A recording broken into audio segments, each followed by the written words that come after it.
নমস্কার বন্ধুরা, মেনু ছোট রান্নাঘরে সকলকে জানাই স্বাগত। চলে এলাম আজ একটা নিরামিষ রেসিপি নিয়ে। তো এটা নিরামিষ রেসিপি হলো সকলে কিন্তু খেতে ভীষণ পছন্দ করে, ছোট বড় সবাই ভীষণ ভালোবাসে খেতে। আজকে আমি বাসন্তী পোলাও বানাবো। বাসন্তী পোলাও বানানোর জন্য এখানে আমি 1 বাটি পরিমাণ গোবিন্দভোগ চাল আগে থেকেই ভালো করে জল পাল্টে ধুয়ে নিয়েছি। এই বাটির 1 বাটি পরিমাণ চাল নিয়েছি।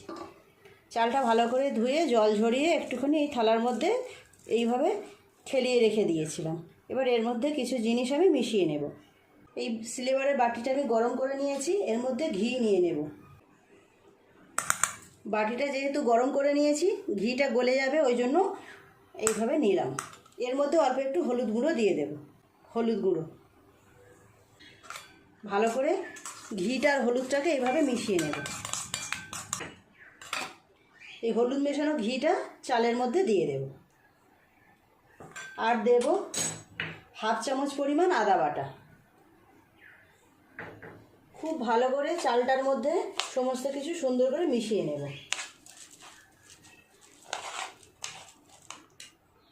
হাত দিয়ে খুব ভালো করে মিশিয়ে নেব।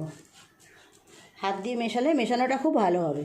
খুব ভালো করে চালটাকে এইভাবে সমস্ত কিছুর সাথে মিশিয়ে নিয়েছি। এখন এইভাবে চালটাকে খেলিয়ে রেখে দেব।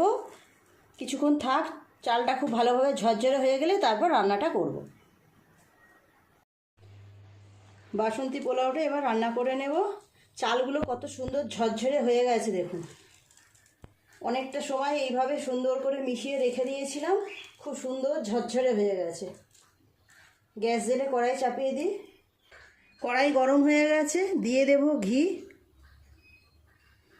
ঘিটা একটু গরম করে নিয়ে দিয়ে দেব কাজু বাদাম আর কিশমিশ। কাজু বাদাম আর কিশমিশটা একটু নেড়ে চেড়ে ভেজে তুলে নেব। একটু লাল হয়ে গেলেই হবে। তুলে নেব কাজু বাদাম আর কিশমিশগুলো। এই ঘিয়ের উপরেই ফোড়নে দেব গোটা গরম মশলা আর একটা তেজপাতা। ফোড়নটা একটু নেড়ে চেড়ে নিয়ে দিয়ে দেব চালটা।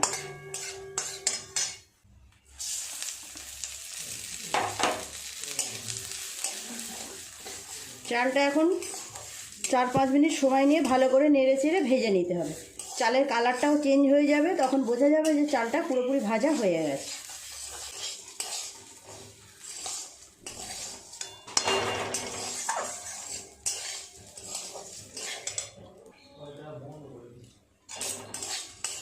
বেশ কিছুটা সময় নিয়ে 4-5 মিনিট মতো সময় নিয়ে চালটাকে এইভাবে নেড়ে চেড়ে ভেজে নিলাম। চালের রঙটা কিন্তু এখন অনেকটা চেঞ্জ হয়ে গেছে। এবার জল দিয়ে দেব। এই বাটির মাপে চাল নিয়েছি, তো এই বাটির মাপ করেই আমি জলটাও দেব।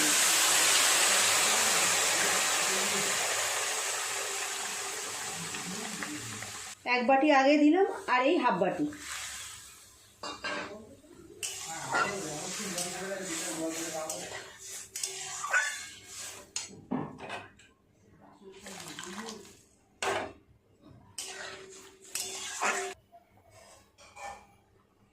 নুনটা দেব স্বাদ মতো। চাপা দিয়ে রাখবো। এইভাবে এখন ঢাকা দেয়া 5-7 মিনিট থাক। আর গ্যাসের ফ্লেমটা এই সময় আমি জোরে রেখেছি। এবার ঢাকাটা খুলে দেখি ভাতটা কেমন সিদ্ধ হলো।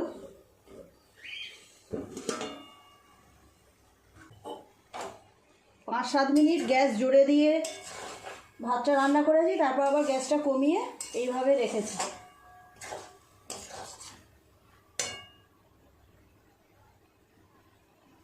চালটা সিদ্ধ হয়ে গেছে, মাঝে একটু শক্ত আছে, বাকিটা এইভাবে হয়ে যাবে। দিয়ে দেব ভেজে রাখা কাজু বাদাম আর কিশমিশ। পরিমাণ মতো চিনি। মিষ্টিটা আপনারা যারা যেমন পছন্দ করেন সেই পরিমাণ দেবেন।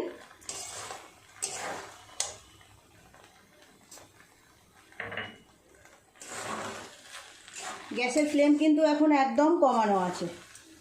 এইভাবে অল্প আঁচে বাকিটা রান্না হবে। আর একটু চাপা দিয়ে রেখে দেব।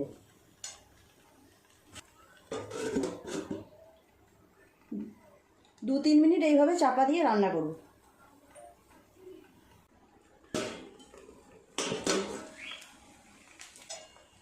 গ্যাস কমিয়ে আরও এইরকম মিনিট 3-4 বসিয়ে রাখলাম। পুরোপুরি হয়ে গেছে, একদম সুন্দরভাবে সিদ্ধ হয়ে গেছে। গ্যাসটা বন্ধ করে এখন এইভাবে চাপা দিয়ে রাখবো। এখন এইরকম মনে হচ্ছে জড়ানো জড়ানো, কিন্তু এটা ঠান্ডা হলে পুরো একদম ঝরঝরে হয়ে যাবে। এই পোলাওয়ে ভাতের জন্য যে জলটা ব্যবহার করেছি, জলটা কিন্তু উষ্ণ গরম জল ছিল। আপনারাও এরকম উষ্ণ গরম জল দেবেন। চাপা দিয়ে রেখে দিই, একটু পরে খুলে দেখাচ্ছি আপনাদের। এই দেখুন,